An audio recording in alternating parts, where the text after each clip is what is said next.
ময়মনসিংহ বিভাগ বাংলাদেশের অষ্টম প্রশাসনিক বিভাগ। ময়মনসিংহ, নেত্রকোনা, শেরপুর ও জামালপুর জেলা নিয়ে এই বিভাগ গঠিত হয়েছিল।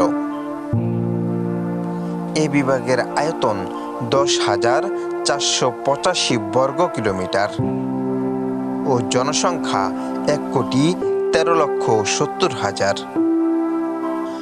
ময়মনসিংহ বাংলাদেশের সর্বশেষ এবং অষ্টম প্রশাসনিক বিভাগ। 1829 সালে ঢাকা বিভাগ প্রতিষ্ঠার সময় থেকে 2015 সালের 13 সেপ্টেম্বর পর্যন্ত বৃহত্তর ময়মনসিংহ অঞ্চল ঢাকা বিভাগের অংশ ছিল। 2015 সালের 12 জানুয়ারি তৎকালীন প্রধানমন্ত্রী শেখ হাসিনা মন্ত্রিসভার এক বৈঠকে ঢাকা বিভাগ ভেঙে নতুন ময়মনসিংহ বিভাগের ঘোষণা দেন। পরবর্তীতে 2015 সালের 14 সেপ্টেম্বর ময়মনসিংহ, জামালপুর, শেরপুর ও নেত্রকোনা নিয়ে ময়মনসিংহ বিভাগ গঠিত